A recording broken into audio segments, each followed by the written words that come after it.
Satellite চ্যানেলে আপনাদের সকলকে বহুদিন পর স্বাগত জানাচ্ছি। এসএসসি 2016 নিয়োগ সংক্রান্ত একটা আপডেট, এই মামলা সংক্রান্ত আপডেট আপনাদের সাথে শেয়ার করতে চলেছি। তো সেই মামলা সংক্রান্ত আপডেটটা কী রয়েছে শুনুন।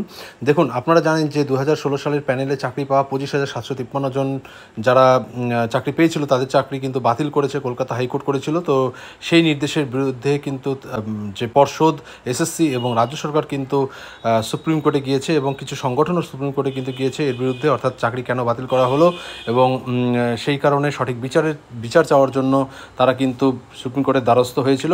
এবং সুপ্রিম কোর্ট প্রাথমিক দিকে একটা শুনানি হওয়ার পরেও দ্বিতীয় শুনানি যখন হয় তখন কিন্তু স্থগিতাদেশ দেয় এই 16 জুলাই পর্যন্ত। অর্থাৎ 16 জুলাই কিন্তু আপনারা জানেন যে এর পরবর্তী যে শুনানি রয়েছে। তো যাই হোক, সেই স্থগিতাদেশ দেওয়া হলেও কিন্তু সিবিআইয়ের যে জিজ্ঞাসাবাদ, অর্থাৎ অযোগ্যদের নির্ধারণ করার জন্য, অযোগ্যদের চিহ্নিত করার জন্য কিন্তু কোনো রকম সিবিআইদের কিন্তু কোনো স্থগিতাদেশ দেয়নি। অর্থাৎ তাদের তল্লাশির উপরে বা তাদের যে ফার্দার ইনভেস্টিগেশন তার উপরে কিন্তু যেটা হাইকোর্ট দিয়েছিল যে ফার্দার তারা ইনভেস্টিগেশন চালাতে পারবে, জিজ্ঞাসাবাদ করতে পারবে এই নিয়োগ দুর্নীতিকাণ্ডে। তো সেই রকমই কিন্তু তারাও অর্থাৎ সুপ্রিম কোর্টে জানিয়ে দেয় যে ততদিন পর্যন্ত তারা কিন্তু তাদের জিজ্ঞাসাবাদ করতে পারবে। তো সেই কারণেই সেই জিজ্ঞাসাবাদের তদন্ত চালিয়ে যাচ্ছে আমরা জানি সিবিআই। তো এর আগেও কিন্তু একটা নাম উঠে আসছিল, আমরা জানি যে অনেকের নাম কিন্তু উঠে আসছে। তো এর মধ্যেই যেটা আজকে খবর পাওয়া যাচ্ছে যে 2300 জনকে কিন্তু জিজ্ঞাসাবাদ করা হচ্ছে।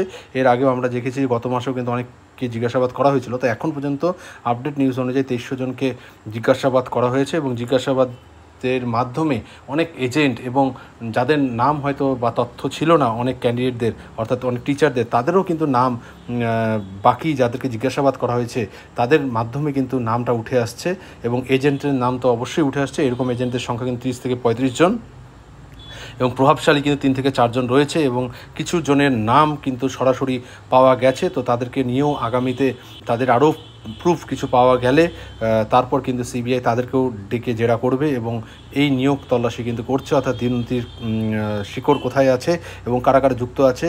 এবং নতুন আরও কিছু নাম কিন্তু উঠে আসতে পারে। বারবার বলছি, নতুন কিছু নাম বলতে যাদেরকে জিজ্ঞাসাবাদ করা হয়েছে তাদের মাধ্যমে কিন্তু যেটা জানা যাচ্ছে যে আরও কিছু চাকরি প্রাপক যাদের হয়তো লিস্টে বা অযোগ্য তালিকায় নাম তখন পাওয়া যায়নি, ওই লিস্টে পাওয়া যায়নি, কিন্তু এদের মাধ্যমে কিন্তু সেটাকে চিহ্নিত করে তাদের কিন্তু আবার এগুলোকে কিন্তু ভেরিফাই করার চেষ্টা করা হচ্ছে। হোক, আমাদের চোখ থাকবে যে আগামী তে কতজনের আরও অর্থাৎ জিজ্ঞাসাবাদ করা হচ্ছে এবং কতজনের নাম আরও নতুন করে উঠে আসছে এজেন্ট সহ। তো সেরকম আপডেট খবর পাওয়া গেলে আপনাদের সাথে শেয়ার করা হবে। চ্যানেলটির সাথে যুক্ত থাকবেন, এরকম আপডেট খবর কিন্তু আমি আবার পেলে অবশ্যই দ্রুত শেয়ার করব। তো যাই হোক, ধন্যবাদ সকলকে।